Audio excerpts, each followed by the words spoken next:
the Friday edition of the program. Welcome to the Morning Brief. I'm Jeffrey Uzama. Guys. Thank God it's Friday. Welcome to your perfect morning starter right here on Channels TV. I am Bukola Koka. And I'm Kayode Okikulu. Welcome to the show. It's March the 27th. And yeah, March is literally gone. We're just a few more working days too, actually.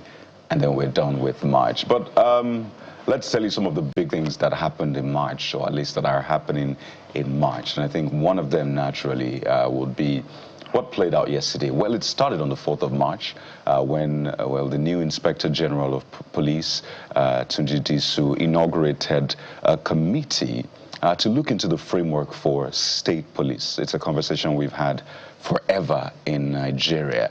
So that committee took about 3 weeks to look at a framework, do a lot of brainstorming, consult here and there. And yesterday, that committee presented the framework for the establishment of state police to the Deputy President of the Senate. So he was appointed Inspector General of Police February 24th, about a week plus after he inaugurated that committee. 3 weeks after, the committee has a framework on state police that it has submitted to the Senate. But there's now a tedious process that will then follow. And as much as this is a good development, one which is cheery, at least it's a step forward, I believe, in the right direction if things are done the right way. But it then has to go through the whole constitution review process. And this is where Nigerians need to really pay attention, absolutely, to those who are, in quote, enemies of progress and those who are, well, the friends of progress. But it's important to ensure that all sides are heard in all of this. But guys, I must say that this is exciting to see, that it looks like at least we're moving fast, and I really hope that something comes out of this one, and it's not like what we've had in the past, where we take 1 step forward and 10 steps backward. I know what Jeffrey thinks about state police. I sort of know what Bukola thinks about state police, but is this exciting, guys? Well, I don't know whether to show excitement or to, be cautiously optimistic about this one. But there are some lessons that we can pick from it, which is when there is an obvious political will, either by the executive, especially by the executive, on a state policy, then it's as good as done.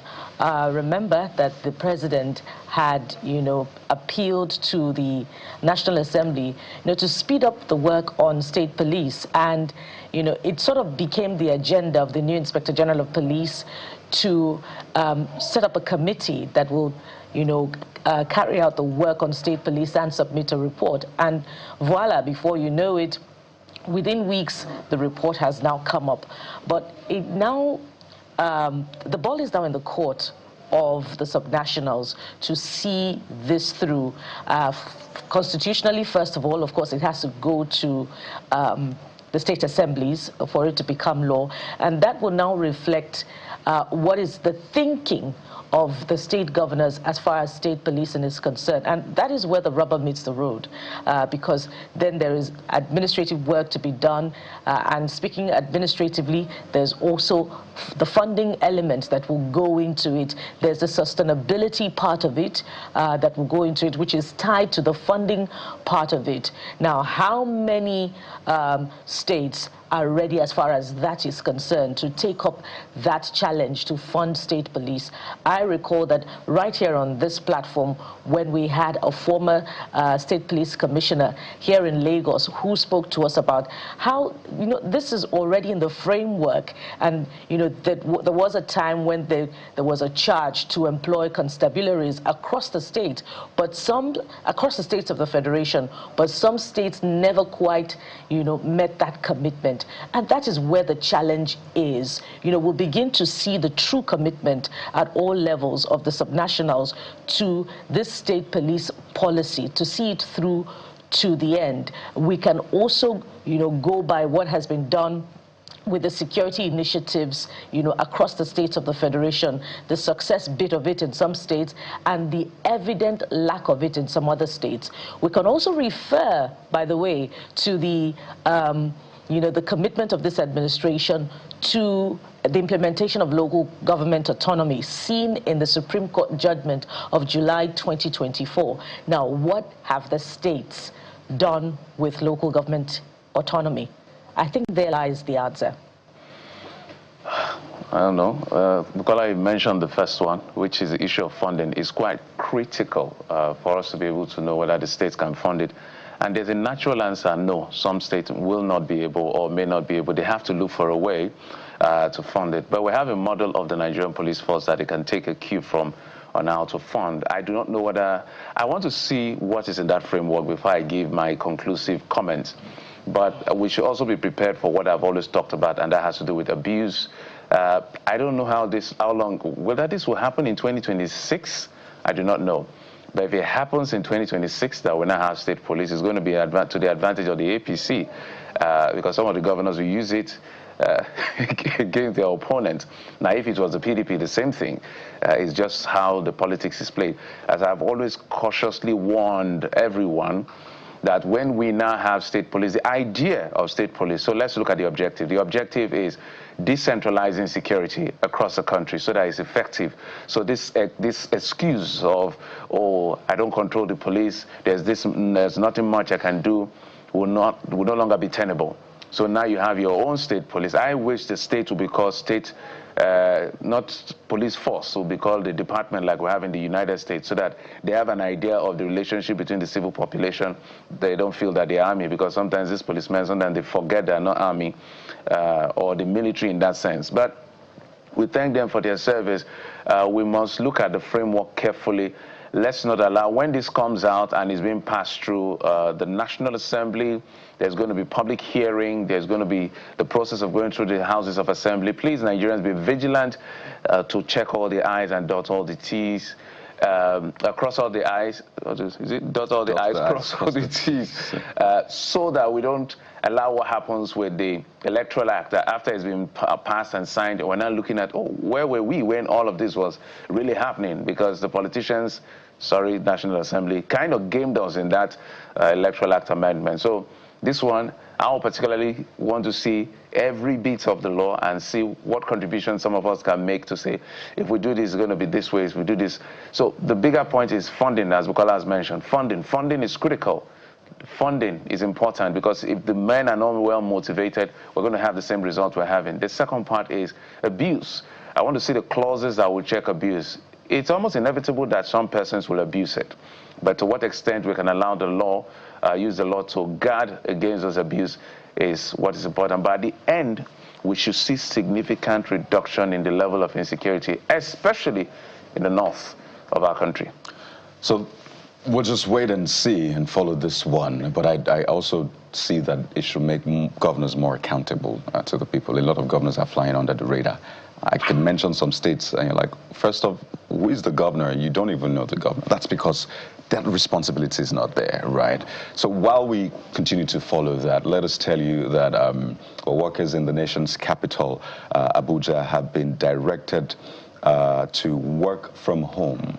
Today, March the 27th, it is not a public holiday, okay? In case you're wondering, it is because the All Progressives Congress, APC, is holding its national convention. And this directive was contained in a circular issued and signed by Abdul Garba, who's a permanent secretary, Welfare and Service Welfare Office for the head of the civil service of the Federation. According to that circular, all access roads leading to and around the Federal Secretariat Complex, Phase 1, 2, and 3 will be closed from today, March the 27th, to tomorrow, March the 28th. As I said, it's not a public holiday. The All Progressives Congress, the ruling party, is holding its national convention. That is why the workers must work from home. While I sort of understand this, I mean, if you've gone for political events like this, you just know how much of a chaos it can be. But where was this idea when petrol prices started going up? Why didn't we think of also allowing workers to work from home as well? I mean, that would have been great, right? Because a lot of people have to spend a lot on transportation. So it would have been great to hear, all right, we acknowledge the difficulty that people are going through, either trying to buy petrol or paying for transport, which has gone up, right? So because of that, we think you can work 2 days from home, as we have seen in other clime. But look at the speed. As I said, I understand. It's going to be chaotic today and tomorrow in the nation's capital if some of these things are not done. But I'd like to see that proactive sense, you know, that speed in also tackling issues that affect the generality of Nigerians. And I ask once again, why haven't we heard some of these ideas, work from home, or we're going to add a little bit to offset or at least cushion the effect of the rise in the price of petrol? That for me is a takeaway from here. It's a ruling party. It is their time. They should absolutely enjoy it. And don't forget that there was once a PDP that enjoyed it, and nobody knows tomorrow. Well, it would seem like leadership in Nigeria depends on the temperament of who is in the saddle.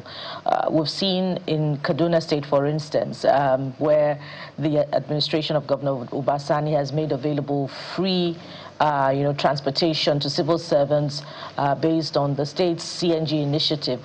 We've also seen, I think Jeffrey mentioned that a number of times yesterday in Oyo State, the government has made available some transport allowance, 10,000 naira amid this, difficulty that Nigerians inevitably, across board, by the way, not just civil servants, Nigerians in the real sector, entrepreneurs, those in the public and private sector have to go through as a result of the increasing pump price of petrol. But we haven't quite seen that percolate across states of the Federation. And don't forget that based on the administration, the APC-led government administration's Presidential Committee on CNG initiative, there have been the deployment of CNG buses, to some extent across states of the Federation. Now the question is, how well are those buses working over the last year or two? Now this is the critical time where they should be available to help workers, Nigerians generally feel some form of ease off of their pockets at this time that is experiencing a lot of pressure as a result of the amount spent on transportation.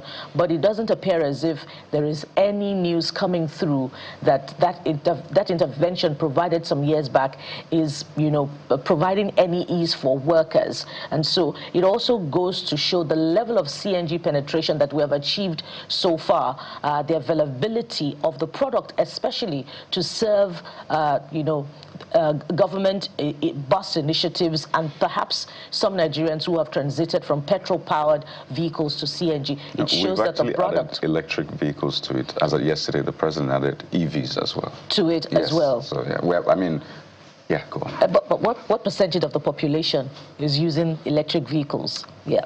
The point exactly. My point exactly. Jeffrey.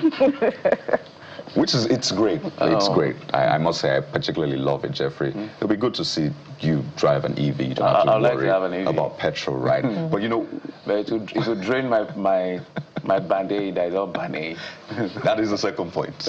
Anyway, for me, I think sometimes it's just that we need to make comments about some things. But I have watched politicians. They are our friends. They are our brothers and sisters. But the truth is that insensitivity is almost like part of the mix of being in leadership in some sense. And shutting down the nation's capital, if you have ever been to a national convention, you understand that it's chaos. But literally declaring what they declared because of that and seeing what we're dealing with the petroleum price, given what my colleague has said, I don't think it makes any sense to me. I did say yesterday, and I'm doubling down more than ever, that as far as the war in Iran is concerned, the leadership and the presidency of Bola Tinubu, our dear president, has not shown a sense of responsibility to its citizens. That's my position, is my opinion, because I know, guys, right now as I speak, there are countries that are debating bailout, or they are doing bailout versus, taking out taxes. There are countries that are doing work from home. There are countries that are even rationing. You can't buy beyond a certain amount of liters of petrol. Or a price cap. There's a price cap for those. Those are subsidy countries. Some countries are stopping export of petroleum products. I can go on, and this is in Europe, in Asia, in places. So I don't want somebody to come and tell me what's happening in America. That's America's business. Why do you want to copy the bad example? We are a developing country. We have the knife and the yam. I understand how that sector works. So if you do not want to bring back subsidy, which a lot of people will agree with you. There's something you can do down the value chain in terms of levies and taxes that can have a knock-on effect so that at least we can keep it around maybe 1,001 or 1,000, I don't know, but just keeping quiet and debating that this thing is just 1 month. When do you want it to? There are governments that have planned all the way till June, just in case this war continues. Ours is just doing meetings and making comments, and we're just watching. No, this doesn't look like leadership in this particular instance to me. It's a failure of leadership, but we have to deal with it. There you have it. So all eyes naturally on the nation's capital. Yes, that's the one they're all interested in. For the National Convention. But I can tell you this for sure, that all eyes for Nigerians are on the nation's capital and their state capital, even local government capitals, to see what is being done to ease that burden. It's been a month now. You should know what people go through trying to now, buy food, try to run their generating sets in this heat, try to run their business. I mean, that is a real issue. That's why people are looking to government. So we should do the very best. Well, there are two conventions, by the way. We haven't even begun to talk about the APC impact on the manufacturing sector. Let's not even go there. Let's not even scratch that. And I wonder what, the impact would be on inflation in the coming month. Especially for price of goods and services, not just foodstuff now, but, other commodities. I wonder what the impact would be in the coming months. We'll get to see how it looks like. The MBS will give us the numbers and we'll get to deal with it. So, guys, speaking of what is coming, well, the front pages are coming up next. We have Mr. Dayo Akintobi joining us. How are the dailies reporting the big stories? Well, stay with us. We'll be right back.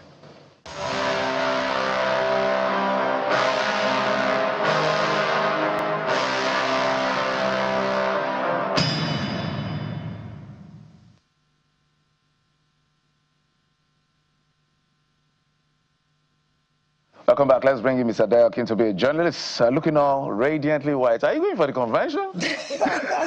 I'm going as far away from the convention as possible.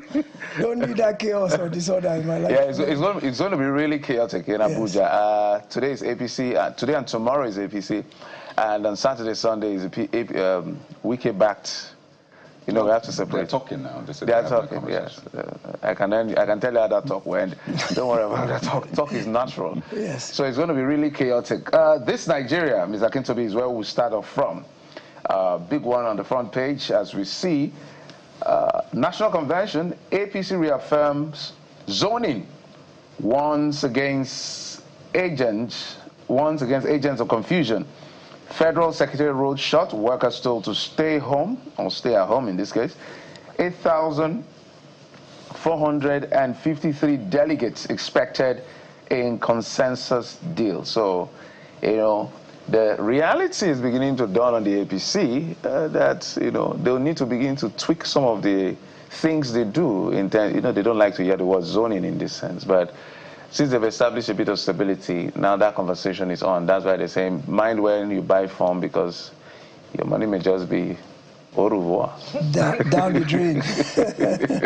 Let's first talk about this shutdown of certain streets in Abuja near Eagle Square because of this convention. My issue is that you need to disrupt the daily lives of several million people because of 8,000 people. Isn't there a way we can manage that situation? For example, schools today, they won't be able to go. The kids will miss school today. Whose schools are? School from home. They'll school from home. You can work from home, but I'm not sure you can school from home. Holiday in Abuja already. Well. Federal Capital Territory. Yeah. Okay, well, if that's the case, even if that's the case, nonetheless, I mean, not everybody in that zone works for the federal government. There are other private offices whose operations will be disrupted. I think we should be able to manage these kind of situations better without disrupting the daily flow of everybody else and inconveniencing a larger number of people. But speaking to what Jeffrey's saying, well, the APC has said that they believe in federal character now all of a sudden. They believe in federal character, and so they've zoned certain offices to certain regions, and anybody who is buying form, who is not from the area that office has been zoned to, You're on your own. in fact, you've thrown away your money. So, well, the question becomes, are we in a situation where we are looking at merit, or are we looking at a situation where we're looking for ethnic balance? Whatever happens at the party level ultimately is a microcosm of how the larger political space runs. So you look at it and you say, okay, well, APC has 8,400 and something delegates. Truth be told, most of those positions are anointed already. I mean, they're going by the consensus approach. You saw the screening exercise yesterday of the people who put themselves forward for office. I believe the current chairman, Yeltwada, is going to be returned. The secretary, Bashiru, is also coming back. So it's not so much a democratic election per se as it is an anointing, which now questions the issue of how democratic really are we in this country, especially if the ruling party is doing this kind of working to the answer to where certain offices are already predetermined as to who's going to get it. I'm sure there are other people who are interested in these offices, but the way it's been structured, they don't have a chance of being thrown out. No, the bigger, I think the challenge may not be the zoning itself. So you can zone. Yeah. I think what is a challenge now, so let's say it's zoned to your state to produce a national publicity secretary. Yes. You should be able to have 2-3 persons in your state, coming out to say, I'm interested. So, for Mr. Mokai, I'm not looking for your work. They're only printing one form. So it looks like they just said, let's just return these guys. Yes. If you want this position, it's not just that it's been zoned. Certain people have, there's a consensus candidate. So that's the whole thing about consensus, is that ultimately it throws up just one person. At the end of and the they print one form, and everybody is out to lunch. Everybody else is out of luck. I know they are ready for the consequence of their action. They are very smart people. Okay. Dagogo Fubara has resolved to go to court, right? It is right. It is right to go to court. Absolutely. 5.1 million in this economy. It can fund petrol for a long time, right, Jeffrey? Actually, for maybe 3 weeks. Depending on the vehicle you use. Depending on the vehicle. If you drive the kind of car that Mr. Akintobi drives. It's called a gas guzzler. Maybe for 1 month, right, Jeffrey? No, it's way less than that. Have you seen the car? Oh, goodness me. On national television, doing this to me. Okay, let's head to The Guardian this morning. Let's look at other consequences. Power failure, fuel costs trigger public health, financial crisis. And we see a very vivid picture there, under the big picture of The Guardian. Can you see that woman in the greatest discomfort? Does it look like what you're going through currently with no power, and then perhaps even your rechargeable fan has disappointed you as well, and there are other consequences, mosquitoes, malaria. Mr. Akintobi, I know this is a far cry from what you're experiencing, but you can go ahead and speak to it. Well, even though that's just a cartoon, it actually symbolizes what the average Nigerian is going through today. First of all, it's a double whammy for us, because at a time when temperatures are rising, I mean, this week, most of Nigeria has been about 40 degrees Celsius and above. At a time when temperatures are rising, it's a time when we don't have power to cool ourselves. And it's also a catch-22, because guess what? Why is the heat rising in this area? It's primarily because we're using air conditioners, we're using refrigerators, and we're using fossil fuels, generators. These things are causing greenhouse gases that are depleting the ozone layer, that are making temperatures rise. So it's a catch-22 situation. Our lifestyle is causing temperatures to rise at a time when there's no power for us to use to cool ourselves. And the alternative means of cooling ourselves have become so prohibitively expensive. And we keep trying to find out why all of a sudden, what is the issue with this power outage? And we hear different stories. There's debt to the gas companies. The national grid is not getting enough generation. The discos don't have enough supply. Things that don't make sense to us, because at the end of the day, all we want is power. I mean, we're already paying so much for it. I'm on Bande, 600 naira per kilowatt hour. And in spite of you're not getting it, you're still paying that much, and you're also paying for alternative power. So you look at it and you ask yourself, this makes no sense. And the fallout is already beginning to be felt. I feel like even the Minister of Power has nailed his own coffin in terms of his political ambition. Whether he's responsible for this or not, the buck stops at his table, and people are really upset with him that why on earth in the 21st century, when Nigeria is 65 years old, can we still not generate enough power just to do the basic things? I mean, look at things like even water. It's affecting water because most people use bore wells that they have to use electricity to pump the water. Worse than that is the health implications. People are developing heat rash. Like you mentioned, mosquitoes are now prevalent because there's no cooling to keep them docile. They're now having open season and feasting freely on our blood. And I tell you, it's just a cornucopia of confusion. I didn't mean to alliterate intentionally, but it is really a mishmash of a mess in the power sector. Now you're alliterating. In the power sector, and is really having a very negative impact on people's well-being, to the point that even hospitals are getting overwhelmed in terms of cases that are coming in. There's heat stroke. People are fainting out in the streets, in public places. People are dehydrated because, the sun is just draining everything in you. And it's becoming a health crisis, which is what The Guardian is talking about. Basically, is that the intersection of the power outage with rising heat is giving rise to health problems. That's not to talk about the strain on Nigerian people's pockets, who now find themselves having to find ways to cool themselves at a time when alternative power is very expensive. And I don't see government making a wholehearted effort to try and relieve this burden on people. Yeah, they say all the right things, CNG buses, this, that, and the other, but I don't see a concerted effort to try and ease the strain. The power minister has said give him 14 days. I don't know what he intends to do in 14 days to improve our lot, but clearly we can't continue the way we are. Certainly, and I mean, it's a cornucopia and mishmash that's happening right now. That is band A English right there from Mr. Kintobi. And I must say, I'm on band A. I pay just a little bit above 200. So I'm shocked. 600 kilowatt. 600 per kilowatt hour, that's a lot. It's a lot of money. What kind of band A is that? Is that band A++? Well, again, it's a mishmash and cornucopia of issues. Oh, so goodness, am I ever going to live that down? Maybe not. But these kinds of exchanges present like just a moment for us to relieve the tension, really. And that's what we're good at doing. But just take a look at the Vanguard newspaper. It's also leading with politics. It's about 2027. Vanguard newspaper leads with support for Tinubu ignites fresh rumbles, not in the APC, Mr. Akintobi, in the PDP. You see, Turaki's PDP rules out backing Tinubu amid peace moves. No going back on reconciliation. But George Saraki, he was on our sister political program yesterday, running one-party system worse than infidelity.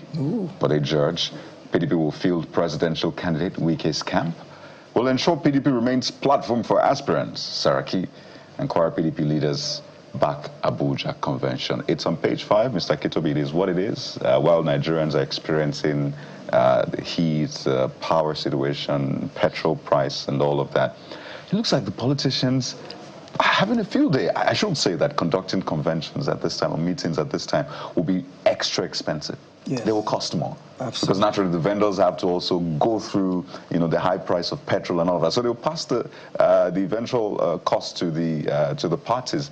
But it looks like they're in an alternate planet. Universe. So should we, just give them some bit of, what will I say now, cut them some slack? Because politics has to go on. They have to do what they have to do. I don't know. I'm just helping Nigerians to approach this the right way. How do you approach this issue? There's an unhealthy, incestuous relationship here that isn't making any sense. And sitting right in the middle of that is the Minister for the Federal Capital Territory. It is incongruous and unheard of for one party that is supposed to be the competitor to another party, to be talking about supporting that party. The whole notion of democracy is about competition to throw up the best. The only way you can ever get the best is when you have alternative choices and they compete against each other and the best prevails. So if you have not even cross-carpeting in this case, but one particular party whose some elements are supporting the competition, it makes nonsense of the entire notion of competition. It makes nonsense of the notion of democracy. But they say they have a right to support whomever they want to support. Well, then they shouldn't be in the opposition party. They should go and be in that party that they want to support. Don't you give it to them that they're doing this openly? Because we know for a fact that there are some who present in front of opposition, but they are controlled opposition. Behind the scenes, they're shaking hands and having dinner with the party they are opposing. So don't you maybe commend them for doing this in the open? No, because that is the nature of politics, is backdoor dealing. But you've taken an oath to your party, right? The moment you joined, there were terms and conditions attached to your membership. You cannot openly be fraternizing with the enemy. In fact, beyond fraternizing, actually in a love relationship with the enemy, to where, you are now openly working for them. If you did it behind the scenes, it's distasteful, it's unsavory, but it's not illegal, it's not illicit. Let's not use the word illegal. It's not illicit. Yeah. But to openly do it when you are beholden to your party, and by beholden, you took that oath when you joined membership. And this is why they have something called anti-party activities that is sanctionable not just by suspension, but by expulsion.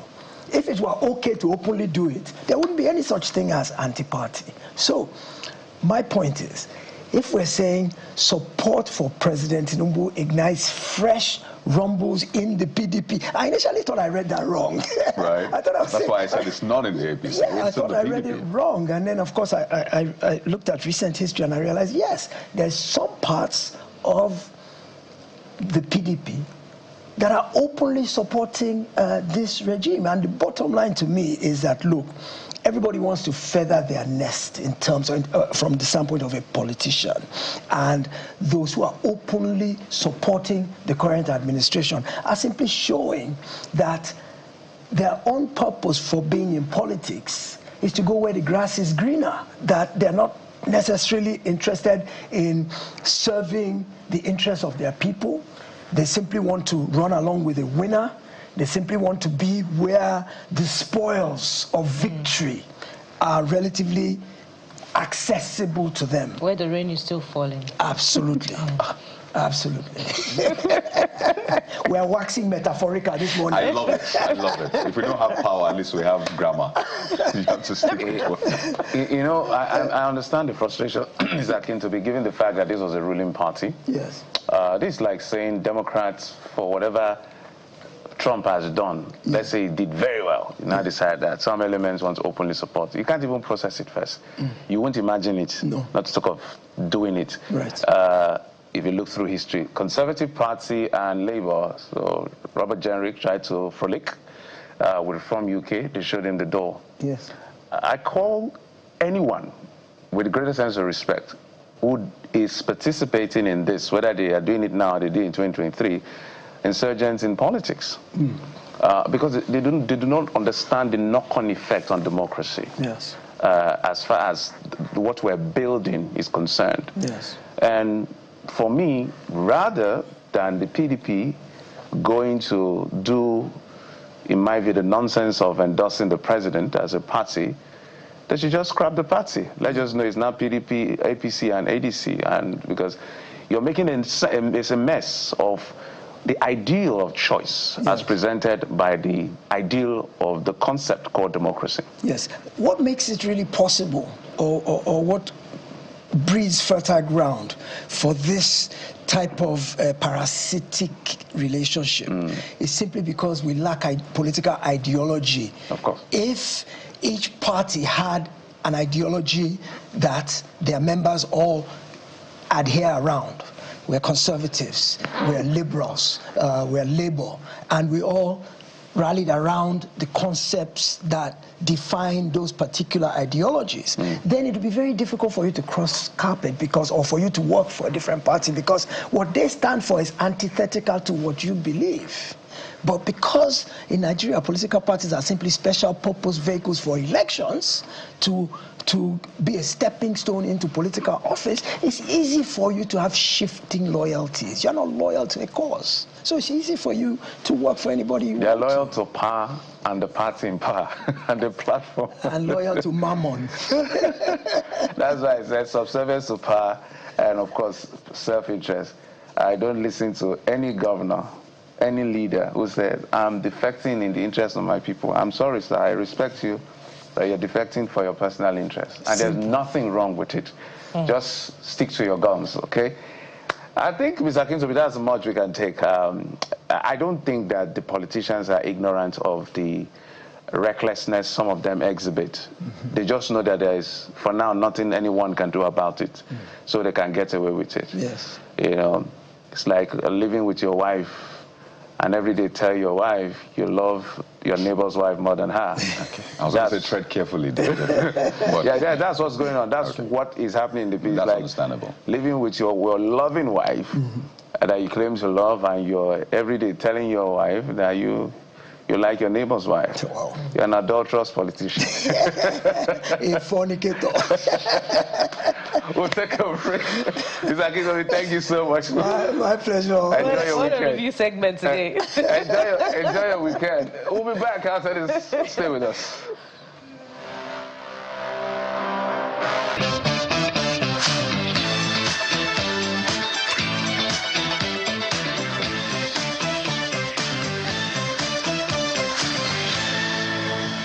Hey, welcome back to the program. Let's talk health. That's where we're starting off from. Yes, there's a lot of politics in the air, but it's important to focus on the outcome of the politics and governance, infrastructure, the economy, security, education, and health.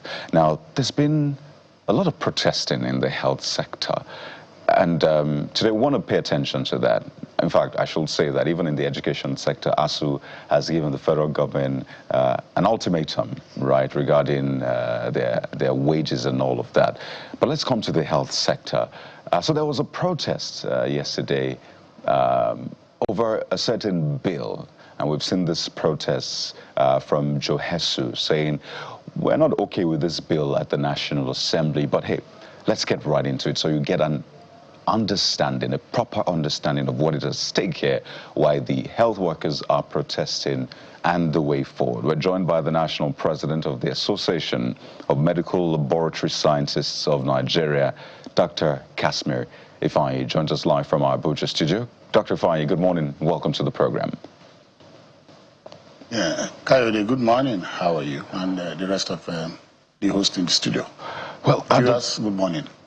Well, Dr. Ifeanyi, so let's get a better sense of why you're protesting against this bill. Because when we have bills in the National Assembly, you expect that they're meant to be progressive, right? A bill that is meant to take us from where we're at to where we want to be. But it looks like you're saying that this bill, rather than take us to where we want to be, takes us backward. And I know that there are lots of arguments over this. So to break this down, explain to us why you're protesting against this bill. What is the crux of your protest, Dr. Ifeanyi? Yeah, thank you, Kayode. It must be said that President Bola Ahmed Tinubu came to power and promised Nigerians, particularly for their healthcare, what was tagged the renewed hope agenda in the health sector. And all of us in the health sector embraced that agenda. And we must commend His Excellency for the milestone that had been attained in that regard. Some form of reform, transformations are taking place at some federal tertiary health institutions. In fact, like the rekitting and equipping of 3 hospitals per geopolitical zone, 3 federal teaching hospitals per geopolitical zone. That has been done. Shored up services, quite commendable. Other programs, commendable about building capacity and retraining of well over 120,000 health workforce. We commend the president for that, but for the suite of 24 executive bills transmitted to the National Assembly early February, it's a no-no. It does not sit in any way with the promised renewed hope agenda for the health sector. The truth about that suite of executive bills is that it was dressed as reform, but the overall truth is that it's a profound overhaul of health regulation laws and acts. And that overhaul is not a reform, but a deformation of the Nigerian health system. If you take any of the bill, 24 of them, and out of the 24, 8 pertain to regulation of healthcare professions in Nigeria.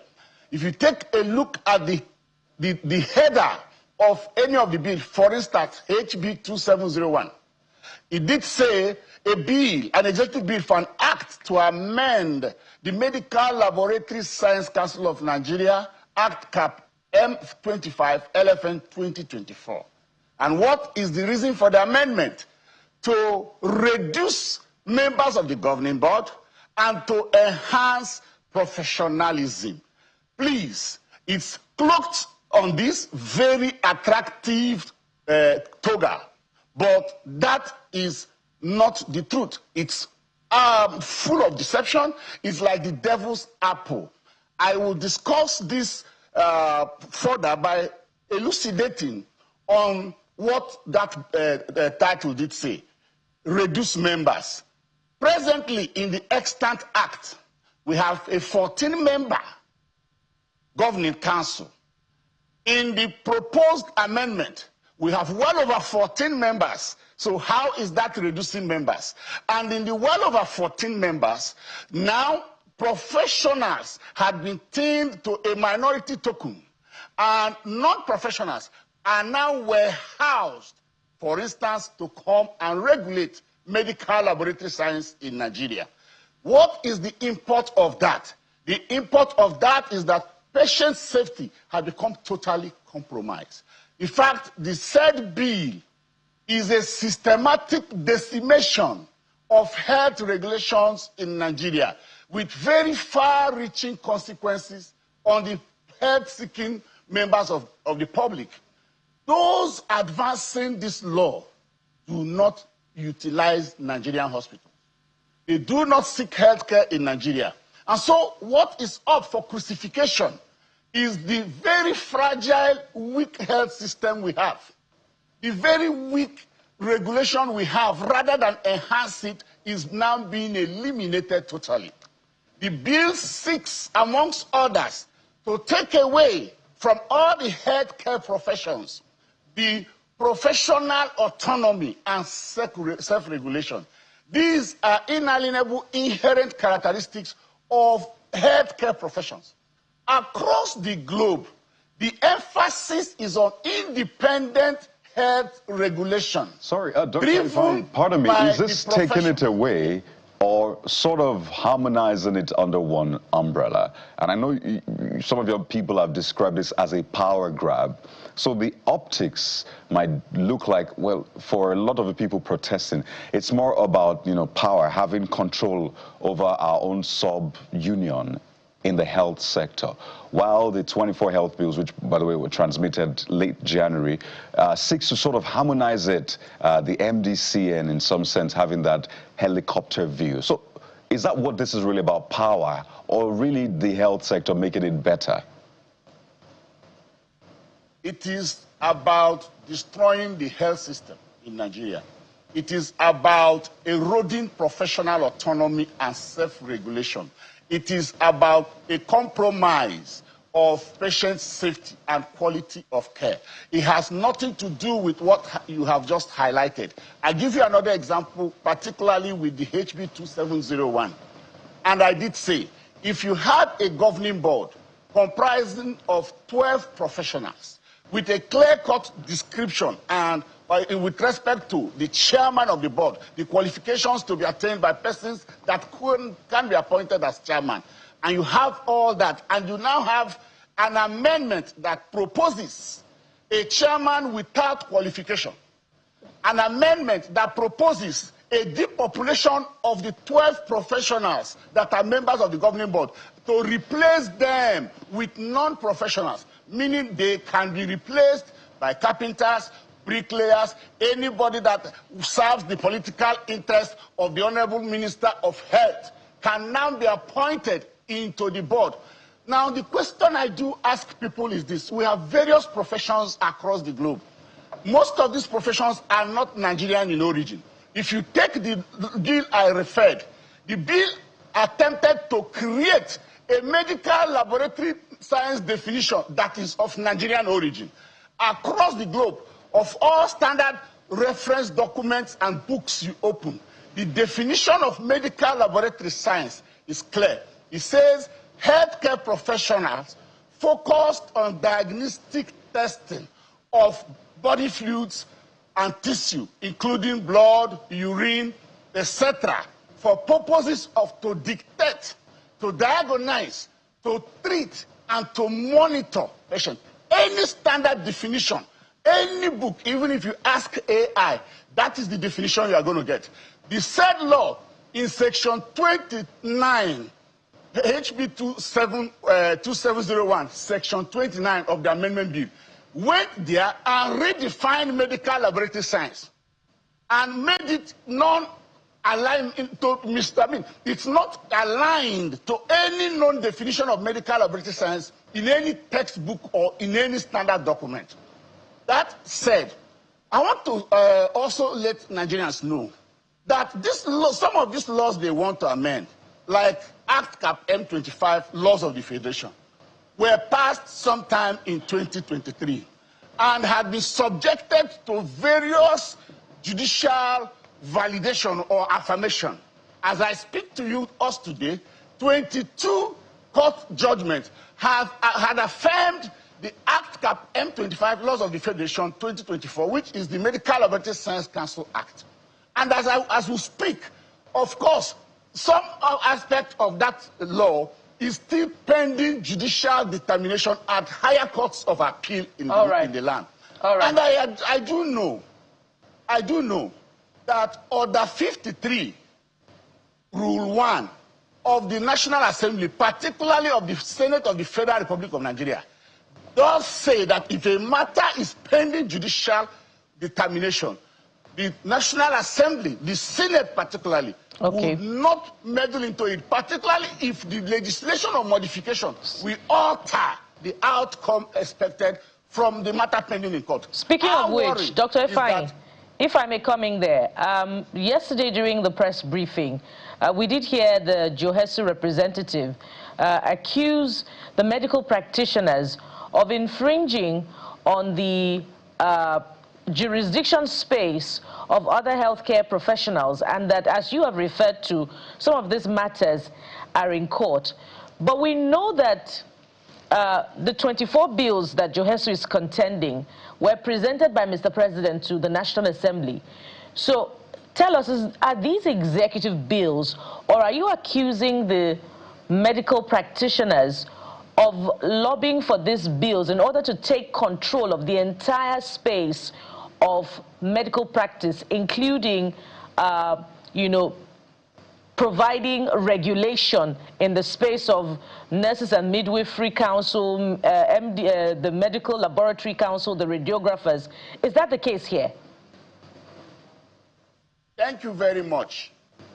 I want to say that it is against the law for these regulatory councils not to be in place. Since the coming of this present administration, none of the 8 regulatory councils have their boards in place. And so it's a deliberate plot that took time to have become hatched, and they misled the president into accepting it. The dummy sold to His Excellency is that they want to reduce the numbers of the governing board. But go and check all the bills, whether it is that of the Pharmaceutical Council of Nigeria, that of the physiotherapy and registration board, or that of radiographers registration board, or that of health information management, you will find that what had happened is that they have populated more the governing boards of these regulatory councils with non-professionals, and that is a huge risk to regulation. That is a huge risk, a huge compromise on patient safety and quality of care, quality of training, quality of accreditation. So the point need to be made clearly. Whereas I wouldn't want to be dragged into whether it is MDCN, whether it is doctor, it's no doctor. I would want to clarify which professions have headed the Ministry of Health hitherto. How will a bill become executive? It will emanate from the relevant ministry to the president. And so if that is the matter, Nigerians are asking questions. It is a breach of the law, for us to have regulatory councils operate without governing boards. Because it is the governing boards that are supposed to approve issues about training, issues about certification, issues about licensure, regulation, inspection.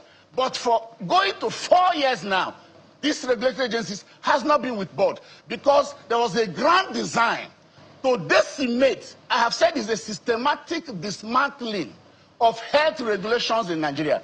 What will be the price we're going to pay? Our national health security will suffer.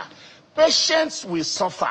Our health ranking will become the worst. Of course, presently, we are only better than countries like Myanmar. We come around 182 out of 184 or thereabout countries of the world. Even Congo Republic is rated better in health than Nigeria. And all that because of the politicization of the Nigerian health sector. So having said that, you just talked about whether they want to subsume. Two things are happening here. I'll give you an example again. If you check the Medical and Dental Council Practitioners Act, HB 2695, the proposed amendment that seeks to amend the extant law, it shoehorned, it grafted copiously the core pillars, core subspecialties of medical laboratory science into their own act. That is section 8, G to J. It took over issues about molecular diagnostics, genetic testing, manipulation of embryo, assisted reproductive health, and cytogenetics. These are not medicine. These are laboratory subspecialties. But because there's a clandestine plot to decimate the entire health system, the other 8 professions and more. Now, I give you an example. Are you saying, I want to ask Nigerians if. Yes. Are you saying that this clandestine plot is from the Ministry of Health? And is it passed through the medical practitioners? The Ministry of Health, both the coordinating minister and his Honorable Minister of State cannot absorb themselves of being complicit in the build-up of this bill, which was warehoused through the Office of the Attorney General of Physician. And that's why we're saying that this law is not serving the Nigerian people. It will not help the health system. For instance, I want to ask a very innocuous question. Legal practice and legal profession across the globe and in Nigeria is conducted in English language. Have you seen a professor of English language as a member of the Council for Legal Education? What is the meaning of planting members of Medical and Dental Council as members of the Board of Medical and Laboratory Science Council of Nigeria, members of various other health professions in Nigeria? I know that we are told that every other service in Nigeria, immigration, custom, civil defense, whatever you have today in Nigeria, all originated from the police. In fact, some people say including the Nigerian Army. But when the top management of these services or their boards are sitting, do you find a policeman appointed as a member? A member is if I may comment, if you can hear me, if I may comment, as we begin to wind down, my apologies. So the president had explained some of his intention through the Office of the Attorney General and, of course, the Minister of Health and Social Welfare. Now, I'm reading something that, according to the president, the bill seeks to streamline governance structures across health institutions by reducing oversized board membership with the aim of improving efficiency, effectiveness, and service delivery in the sector. And it covers both health institutions and regulatory bodies among all the bills that are presented. So if you were to bullet 3 things that in your view would not serve the purpose of efficiency, effectiveness, and quality service delivery in the sector, based on the proposal that should be either expunged, dropped, or reconsidered, give us just 2. Thank you very much. Global practice is independent health regulation, and it is profession-led. One of the things that must be done is that we do not need medical and dental council representation in any of the healthcare professions other than their own council. That is one. Because they are also amending their law, and they did not migrate a medical laboratory scientist, as pivotal as the profession is to healthcare delivery, as a member of the Medical and Dental Council board, of Nigeria board. And they didn't do that for pharmacy. They didn't migrate a pharmacist there. They didn't migrate a nurse there or a radiographer. And so that is one of the things that had shown to the world that what they want to do is to subsume all other professions in healthcare. And that will take us out of global standards. The point needs to be made succinctly clear that anything about medical laboratory across the world is pursuant to ISO 15189-2022. Go and take a look at that and show me the role of a medical and dental council representative in the MLSCN governing board or in any of the other boards that will house them. 2, Coyote, if I am a medical laboratory scientist by training, Coyote, I'm sure you are not an engineer. If they bring you, myself, lawyers, market women, carpenters, traders, and make us 70% of the members of the governing board of Council for Regulation of Engineering in Nigeria, your guess is as good as mine. All the houses will fail. So let's be clear, because we're totally out of time. We are not professionals. Yes, sorry, sir, let's be clear, because we're totally out of time. So you've made another point. So let me understand what you want. Is it that you don't want them at all on the board, or you're saying if they have to be on the board for any reason, they should be a significant minority, almost infinitesimal, as minimal as possible? Thank you. The extant law, MLSCN Act Cap M25 Laws of Federation, provided copiously for representation of the public interest. It has been there.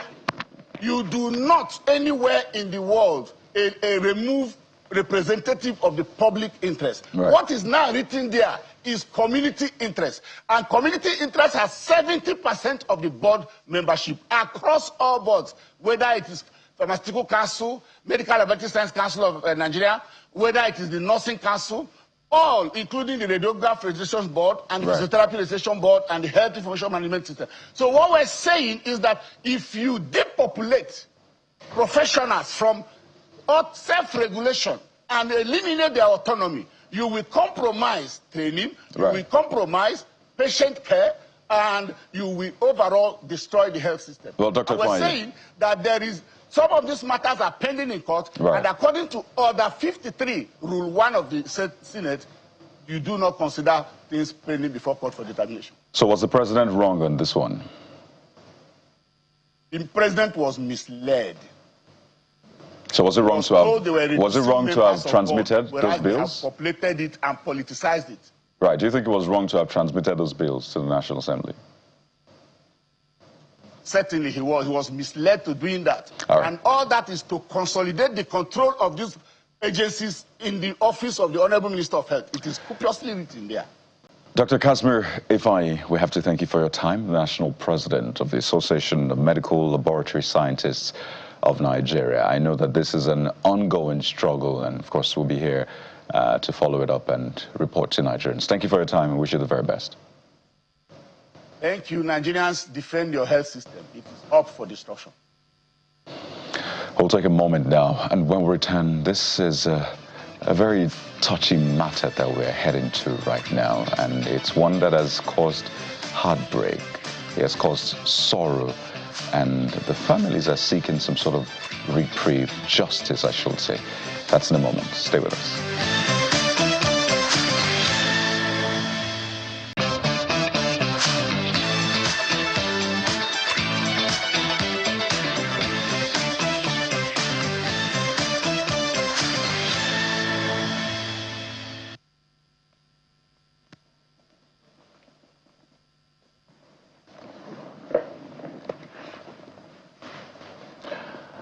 Welcome back.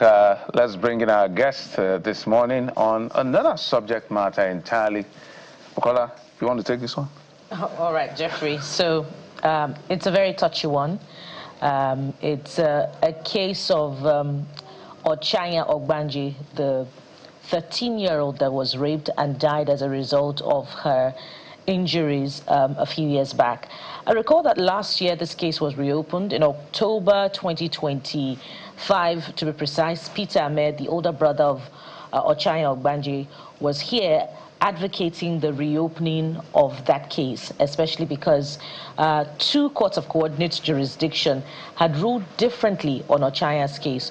One acquitting Andrew Ogbuaja, Ochanya's guardian, of the rape allegations, and another, I believe, a federal high court in Makurdi had found Ochanya's guardian, that is Felicia Ogbuaja, guilty of negligence after establishing that Andrew Ogbuaja, her husband, was guilty of the rape allegations. Now, this case has sort of come back to national consciousness yet again. And joining us now is human rights activist and constitutional lawyer Enibe Effiong, who is here to speak to the case. Of course, is representing the family. Mr. Enibe Effiong, good morning and welcome once again to the program. Good morning. Thank you for having me. Always a pleasure. Yes, for those who do not understand why this case seems to be returning to national consciousness, it's back yet again 5 months after Ahmed's advocacy. What's responsible for it again? What we have seen on X, particularly on social media, in the last couple of days, is a renewed advocacy by Nigerians,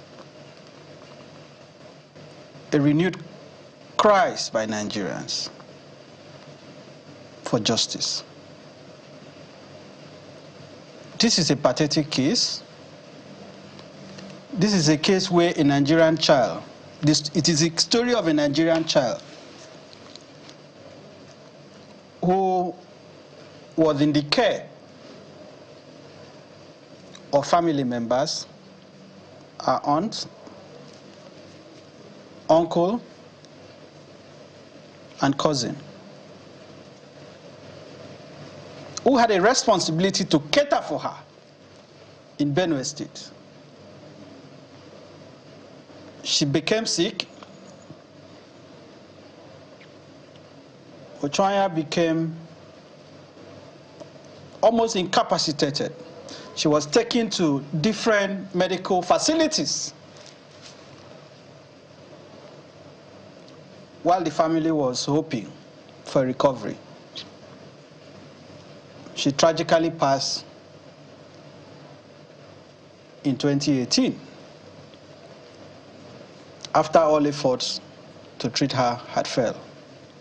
Before she passed, the disease indicated, told her mother, told her father, and other persons that she had been a victim of years of sexual exploitation by those who had a responsibility to cater for her. She mentioned two persons as culprits: Andrew Ogbuaja,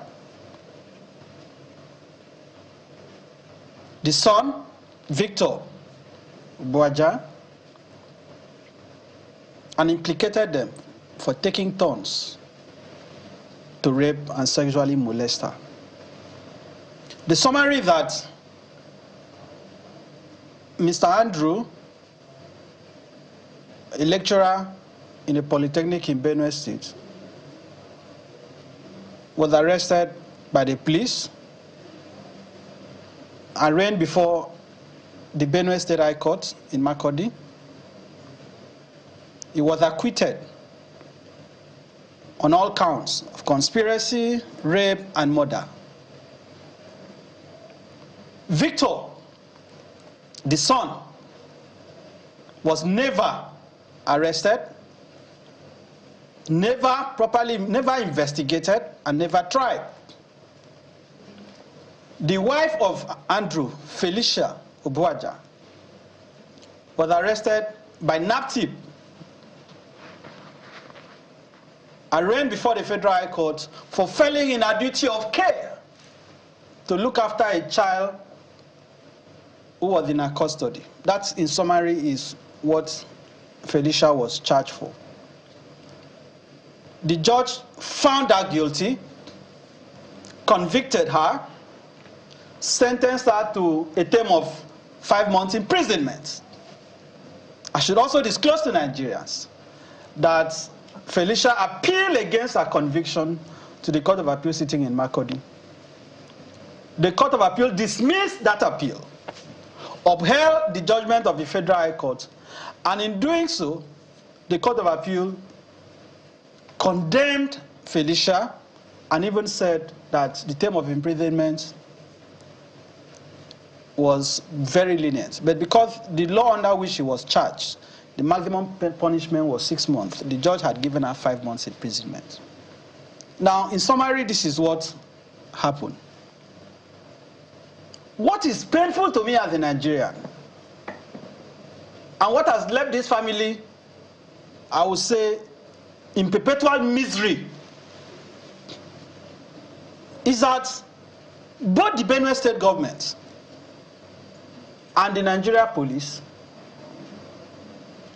seems to have conspired to truncate justice in this case.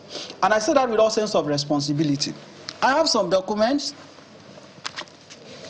This is the judgment of the High Court of Benue State delivered on the 28th day of April 2022 by Honorable Justice A.I. Itio Yiman, acquitting Andrew. I have here the judgment of the Federal High Court delivered by my Lord Honorable Justice M.O. Olajuwon on the 28th day of April 2022, convicting Felicia. I also have with me again certified true copy of the judgment of the Court of Appeal delivered on the 18th day of November 2022, which upheld the judgment of the Federal High Court. The question is, how is it possible that the Federal High Court, the Court of Appeal, made concurrent findings that at a minimum, Ochanya was subjected to years of sexual abuse and exploitation. But the different conclusion seems to have been reached at the High Court. The answer will not surprise you, because if you look at the judgments delivered by the High Court of Benue acquitting Mr. Andrew, guess what? I respect my colleagues as lawyers who prosecuted this case, but the family had very strong reservations about whether this was a case of prosecution in good faith or an effort to just appeal to public sentiments without really intending to secure conviction. So you think their lawyers scuttled the case? I believe that this case was mishandled. By their own lawyers? By the Benue State government. By the Benue State government? Yes. So it's the Benue State government that prosecuted. So it's a crime, of course, the state that Yes, you can see the names of the DPP even prosecuted personally. I don't want to put his name out. No. But let me tell you this. As I said, I came with the judgment. I can leave it with you. The Benue State government tendered two conflicting autopsy reports, Exhibit D and Exhibit D1. Two conflicting autopsies tendered by the prosecution. The same prosecution called a professor of pathology from the Faculty of Basic Medical Science, Benue State University. you know what? To deprecate one of the autopsy reports. This is a prosecution going to court to tender 2 autopsy reports, which were not consistent on the cause of death, or even the issue of rape based on the other evidence that was tendered. And the same prosecution now called a professor of forensic pathology to speak against one of the reports. The court said I cannot pick and choose. The police on their part. So I am saying that I do not believe that the Benue State government truly wanted to prosecute this matter. Because even after this judgment was delivered, assuming they really believe in seeking justice for Ochanya, they never appealed. They had 3 months to appeal, despite efforts by the family of the deceased to have the government appeal this judgment. They refused. This was under Are you accusing the Benue State government of protecting Andrew Obuja? That is my inference. So how long, when the judgment was delivered, how long should it have taken for it to be appealed? 3 months. So I can say it on this channel. After that, what happens if you don't? They could have applied for extension of time to still appeal. I can say it on these channels. The day Benue State Governor Samuel Otom, sorry, met and visited the family. I have the evidence with me when he went to visit them. The family of Ochanya? Yes. One of the brothers of Ochanya personally met with then Governor Otom, pleaded with him to intervene in this matter, for this matter to be reviewed. They refused. You know what we later realized? Nigeria should not be surprised. Felicia Obuaja, the Guardian, yes, who was convicted, has a biological brother who is a very close associate and aide of a highly placed political figure from Benue State and a former Minister of Interior. I don't want to mention his name. What they have told me is that based on interaction between them and this person, they have reasons to believe that maybe the government had partisan and political considerations in not seeking justice for Ochanya. So let's see. The Benue State government should be invited on this channel to explain their role in this matter. Yeah, we will. By extension, you've already done the invitation for us, so they are hearing. So I guess the responsible thing to do is to come and answer. But I'm curious about what has to be done next. First, as Felicia, is she serving? Did she serve a term? Yes, she has served a term. She's done. So what about the son that is on the run? No effort to look for him. This is photograph of Governor Otom the day he visited the family. I have here. That was in July 2019 in Amejo, Okpoko local government. He went to visit. So, as we're looking at that, Bukola, sorry, I wanted to find out from you, as far as the man who was prosecuted and the family lost the case, is that the end of prosecution? Can anything be reopened as far as this case is concerned? They can't retry him because of constitutional limitations. The principle of atrophus acquit. When you are acquitted, Section 86 says you cannot be retried for the same offense. But at least they could have appealed. Because there are aspects of the judgment that I don't agree with. Why the government never showed any interest? I said any interest. Guess what? To see that this was deliberate conspiracy between the police and the Benue State government to deny this family of justice. And I am challenging them to come on this program and dispute the things I'm saying. Will you believe? If you look at all, I have 3 judgments here from the Court of Appeal, Federal High Court, and the High Court of Benue. In all the 3 judgments, there is a name that is consistent. Winifred Obuaja. You would have noticed she has been trending on X. A daughter to Andrew Obuaja and cousin to Ochanya. Winifred is said to have caught Victor sexually molesting Ochanya. Victor, the guy on the run? Yes. Do you know that Winifred was never invited as a witness? There was no serious effort to get her to testify, even though the Federal High Court found that the mother shielded her. But she says she was, what, 12 years old at that time, or 13 years old? We have expressed our reservations regarding that. But even if she was 12 at the time, 2013, the molestation did not end in 2013. At least it lasted up to 2015. As of 2018, when the investigation commenced, ending of 2018, and particularly that 2019 when the prosecution of their two parents started. She was an adult.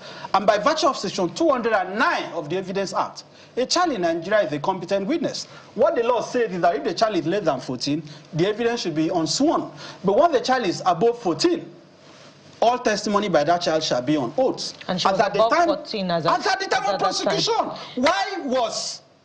How come that Winifred was never involved in the prosecution? How come that Victor was never arrested? I wrote a petition when the family engaged me late last year. This is a petition to the Inspector General of Police dated November 3, 2015, received on the 4th day of November 2025, sorry. Received on the 4th day of November 2025. It's acknowledged, you can see it, to the Inspector General of Police. I received a call from the homicide section of FCID in Abuja that the IG has mandated that the matter be, petition is titled Petition on Refusal to Arrest and Prosecute Victor Buaja over the gruesome death, rape to death of 13-year-old Ochanya Obanje. So Peter Ahmed, the older brother to Ochanya, has acknowledged that indeed Andrew may not be cannot be re-prosecuted. Yes. But he said Victor can be arrested. So can a case be instituted against Victor based on the order that the IG has given for the rearrest? The IG has not. The IG only approved the investigation, the petition I submitted for investigation. I sent a colleague from our office with a representative of the family that you have mentioned. They went to the homicide department of SAID. They demanded for 3 million. 3 million naira. I'm saying it on air because it is painful what has been done to this family. The Nigerian police demanded for 3 million. That's an allegation. I am saying it. I want them to take me on this before they can start any form of investigation towards arresting Victor. Why is Victor on the run? Have you wondered? Why is he on the run? Victor has been on the run for how many years now? Since investigation started in 2018. He has not been found. Why is he on the run? Have you wondered? From what we are told, he was even expelled from University of Agriculture, Makurdi, following a report by NAPTIP. He has never been found. The police has never made an effort to trace him. I also wrote a petition to the Senate President through Senator Natasha Akpoti-Uduaghan. The Senate in November ordered this matter to be investigated by the Senate Committee on Ethics, Privileges and Public Petitions. The chairman of that Senate Committee, Senator Nat'l from Edo State, has refused. I am very pained, and pardon me if I raise my voice a bit. It is painful. Has refused. I'm challenging them. He has refused to comply with the resolution of the Senate. He was given 2 weeks. They have not, the committee has refused to invite us. They have refused to even look at the resolution of the Senate. What does this point at? You will see compromise on the part of the police, compromise on the part of the Benue State government, compromise now even on the part of the Senate. It shows a pattern of unwillingness to arrive at justice. So, I personally called Senator Immersion. Right. He didn't respond to my call. Till date, this family is still grieving. This family is still begging. No form of closure. This is unacceptable. Let me ask you now. Mr. Abuja cannot be re-prosecuted, the father. Yes.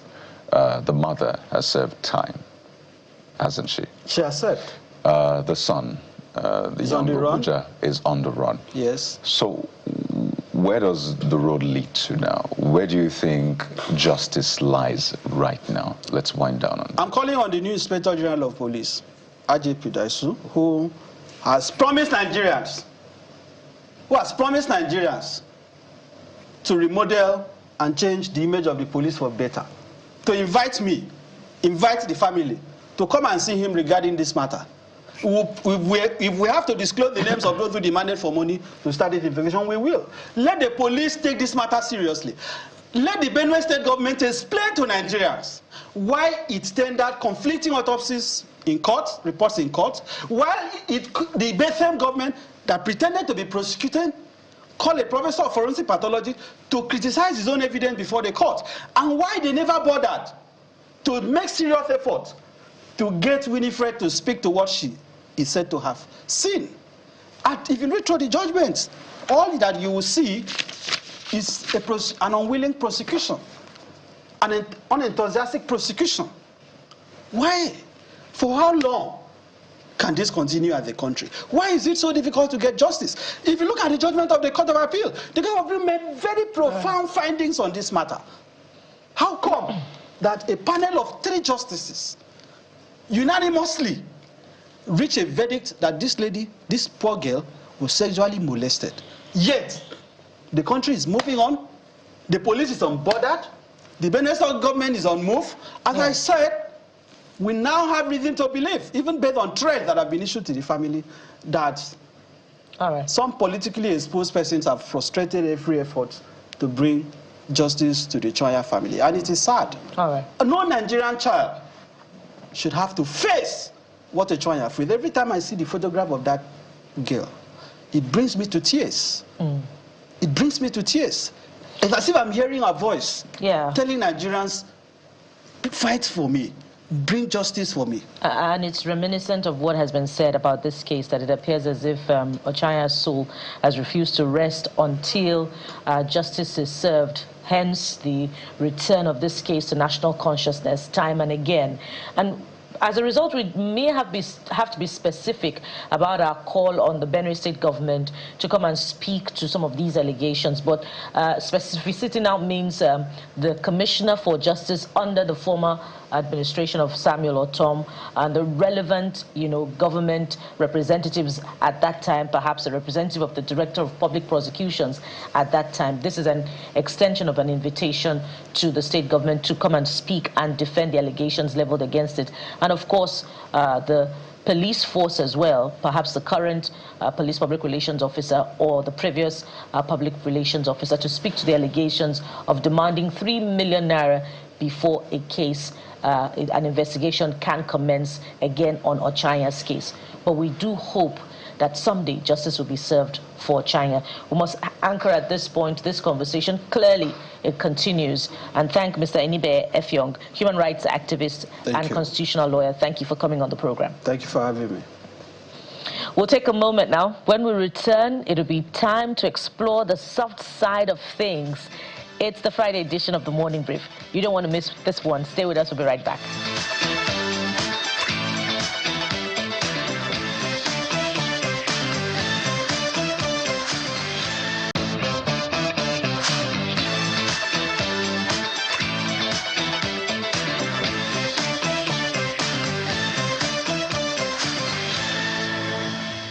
Well, welcome back. While the APC is preparing for its national convention and the PDP, the wicket-backed PDP will start off tomorrow.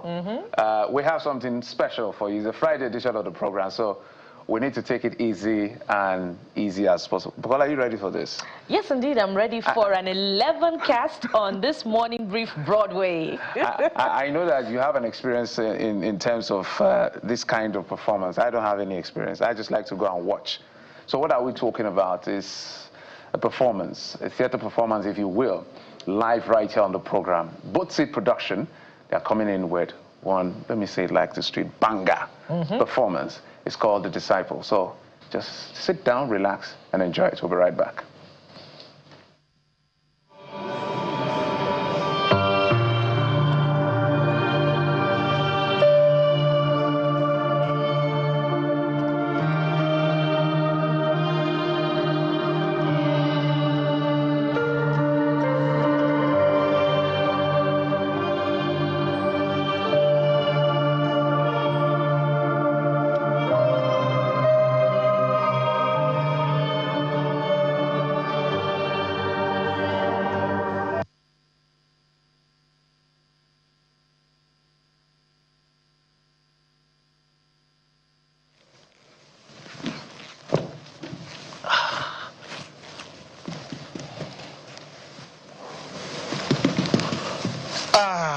Thunder 1 here. Thunder 2, do you copy? Over. Thunder 2 standing by. Copy. Over. Let's sweep.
Simon. Boss. So these your brothers are still calling me big fish? Eh? Anyways, brothers, I need to go to the meditation room for an hour. And I need you to pay close attention to the Good News channel just in case there are any live updates. I got some intel from my source that those El Mundo people, they plan to hold an extraordinary general meeting. A very vague plan to get me out of town and to, just sabotage the whole restoration contract deal I brought to them. But that cannot work, Simon. So I need you guys to be at alert. Do you understand? Yes, sir. Sir, as long as we are in charge of your bodyguard security, they will never be able to do you any harm. No, sir, not under my watch. I promise I've got your back 100%, and so do these guys, right? Yes, sir. These guys? Yes, sir. You know what? I wish I could hold you up to these things, sir, but it's fine. Yes, you can, sir. Just be at alert, Simon. Yes, sir. All I know is that anyone attempting to attack Prince the Pass must go through us first. That's right. We are karate experts in it. Yes, we are. You see that? My hand is actually like a sword. All right, fine, guys. Come, let us watch the good news on my phone. Let's see if Bibli is reporting. Ooh, bleep, bleep, bleep, bleep, bleep, bleep, bleep, bleep, bleep, bleep. She's pretty. Oh, she's not all right now.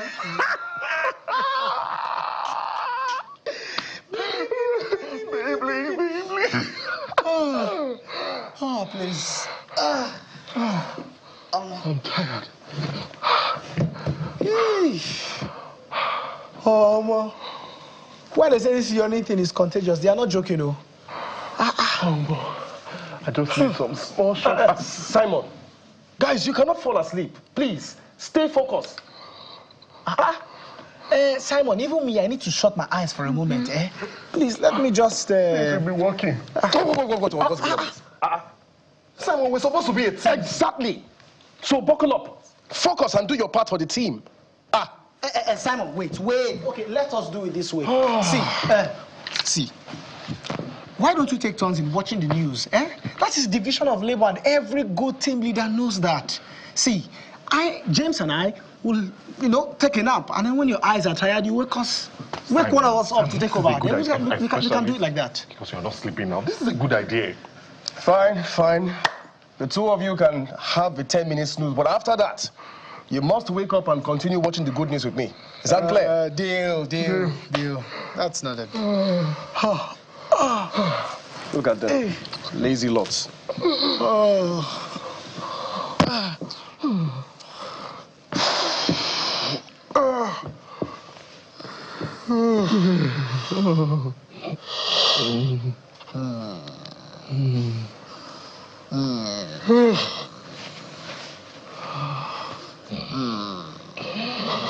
Let's get them. Where are they? You wake them up. Sorry. Is that him in the middle? No, that's Simon. Prince the Paz isn't here. He must be somewhere around. Just wait here. When I see him, I'll walk up to him and I'll greet him, Italian style. One on each cheek. Italian style? Like the one the mafioso do. One on each cheek. Like this. What's wrong with you? Exactly. One on each cheek. Stop. Stay. Is this guy mafioso? Not as far as I know. But it seems to be a bit shady. I heard he was pocketing funds from the Disciples show and he was dismissed last week. He charged them 30 silver coin to do his evil deeds. Yes, that's him. Just remember, 2 kisses, one on each cheek. Okay. Kapit. James! Joe! Ow! I'm so sorry, sir. I'm so sorry. I don't know what kind of sleep this You guys was. cannot just wait up for just 1 hour. 1 hour! Sir, I don't know what kind of sleep this was, but I promise everything is fine. There is no danger in sight. Right? Claire. Claire, sir. Danger.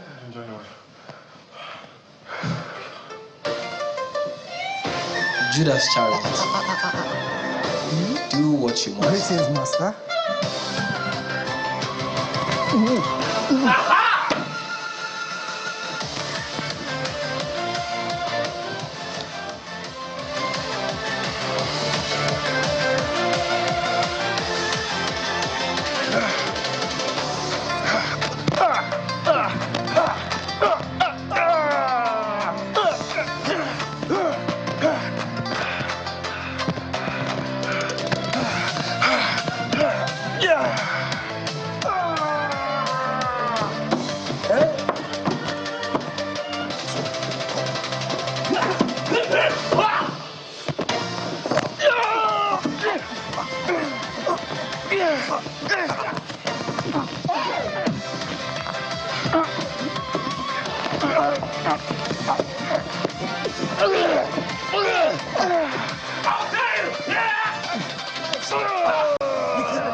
Okay, this is Bukola. So this is absolutely brilliant. I thought it was going to continue, but Let me test your Bible knowledge. of course I know what's going on here. This pre-Easter. So those three guys there, what are their names? All three of them. You know who they are. that is the reason why we need to allow the people to just have a snippet and figure out for themselves. So if you read the Bible, you know the people that are with Jesus or were with Jesus. I know I didn't even want to mention it expressly what was going on. But this is a prelude to what's going to be playing out Easter. Of course, this performance, Top Seed, they are going to be doing this. We're going to be talking with them in just a moment. So, yes, indeed. Bukola has all the Bible angle. I know the part of the Bible. I'll allow her to talk about that. Bukola, what do you make of that? Well, it looks like a modernized version of the, events leading to the crucifixion of Jesus. That was what was supposed to be the transfiguration, but we didn't see the bit of the transfiguration part. We just saw Jesus address the Maybe disciples, show us that in and then he went on to pray. Yeah, so perhaps that will come in the main performance. But I was really excited. I was looking forward to that bit where Jesus would return the ear of the Roman soldier that would be in the main who performance. accompanied the others. So anything you say that's not there, I will tell you that when you watch the full performance, absolutely. Maybe transfiguration, we're going to find out the nature of the ear, whether it's a white ear or black ear. We'll find out. But we'll take a break, and when we come back, we'll talk to the persons or the people behind that production. Join us in just a moment. We'll be back.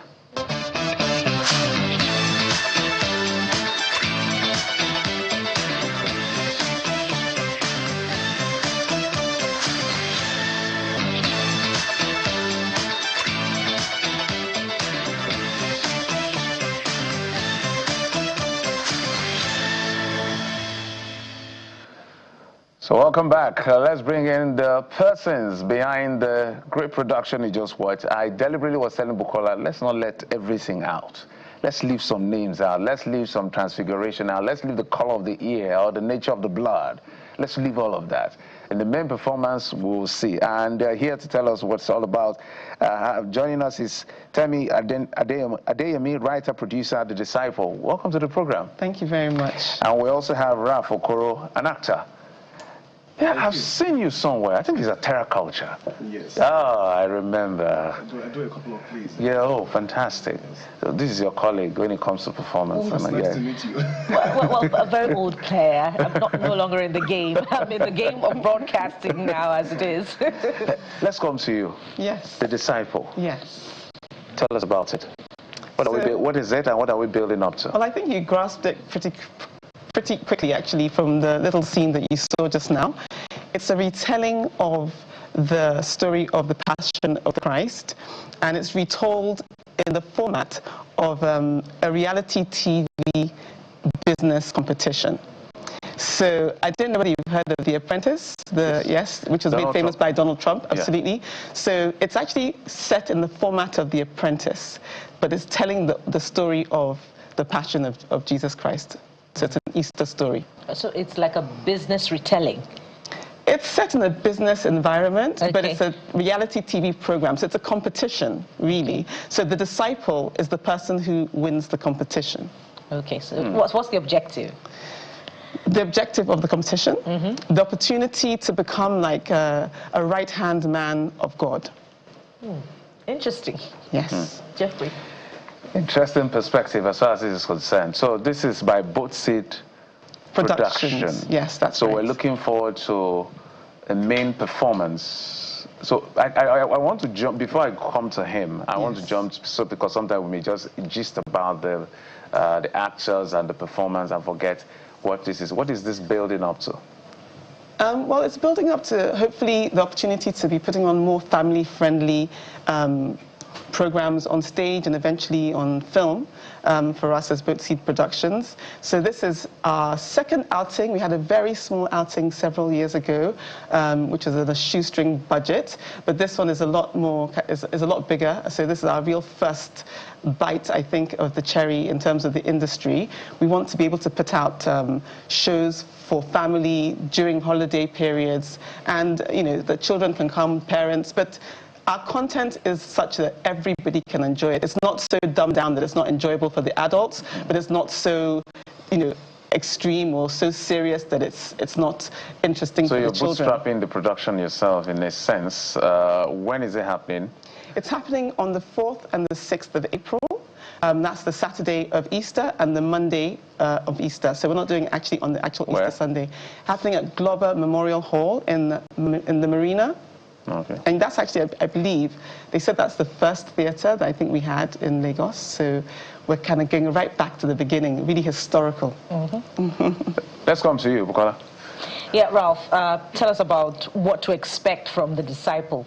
So The Disciple is quite loaded. We have an amazing director. We also have an amazing producer and writer who has taken a story that we all know and has transformed it into something that you can actually sit and don't feel like you've seen it or heard of it before. You just feel like you are in this world of, you're watching a reality show basically. And so you're to expect magic, music, laughter, right? Because it's a family-friendly show. A lot of good dancing and so forth. That's it. Yeah. Yeah, and I see a lot of those elements in it, which makes it a different experience entirely. The dancing bit, that has recreated the story that we all know. Yes. How challenging is it to be able to transit into, all those, the acting bit, the dancing bit? Yeah.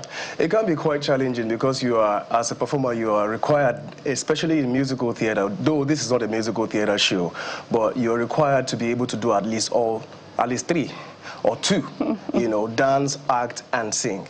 And so it can be challenging, but if you are talented in that regard or you have some form of training, we pick it up layers by layers. So there are days you come in, you just do music, and then you come in, you do acting, you come in, you do dancing, and then your muscle memory picks up the remaining. So you bring all 3 together. So that's how it works in our world. Yeah. Fantastic. Any last word? I wish I could get in just one more before we go. 1 second, 10 seconds. I just wanted to say that actually this play is a legacy of Channels itself, because I myself did the opposite from you. I did do some work on Channels as a TV presenter here, news presenter in 2006. That's an aha moment. Yes, it's a real aha moment. So this is actually, the result of this has become as a result of working here. Having worked here, I was able to go to drama school. I became an actor. I learned how to write and learned how to edit, etc. And all of that has come as a result of working here, because I needed to have some sort of experience to be able to go to drama school, and it was my experience at Channels as a news presenter that gave me that door to actually start. So this is Channels' legacy.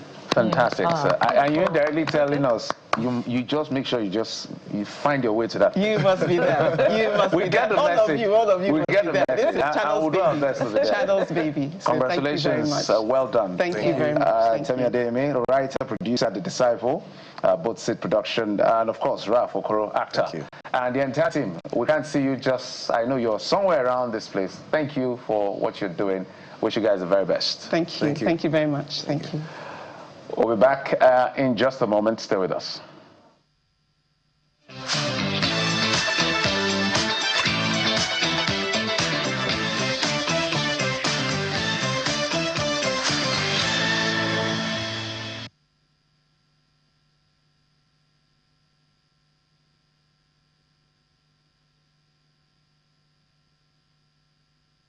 Welcome back. Before we wind down, well, the APC National Convention is taking place today, actually, at Eagles Square. And of course, 2 days of event, over 8,000 delegates are expected. The nation's capital is, the workers have been told to work from home because of, traffic and all of that. But let's bring in Emperor Simon, our correspondent, who is live right there. Everywhere is looking red, and what color can I see? Green, maybe, I don't know. Yeah. Many things. Emperor, yes, good morning.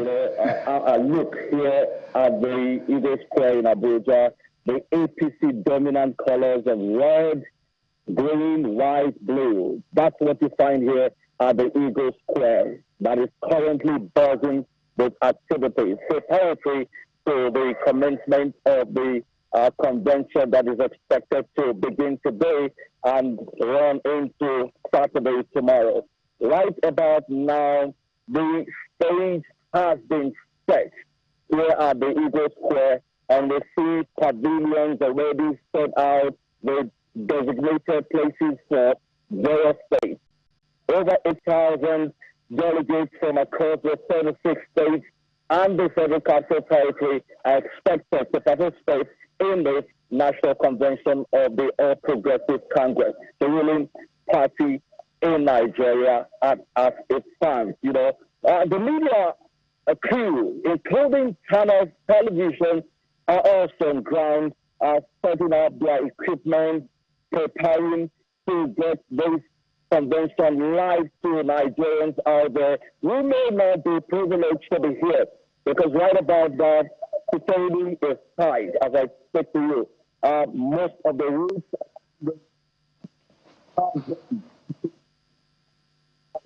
personnel, major and officers, men of the Nigeria Security and Civil Defense Corps. We also have the Department of State Services personnel who are also on ground. So there is a tight security that will not, of course, allow Nigerians to even come around as spectators. Of course, not everybody is invited here. Only delegates are expected here, and also party officials and supporters may come around. So that's the situation right now. The Eagle Square is gripped with colors, as I've said. This is just around that side is the polling unit. Yeah, the polling unit.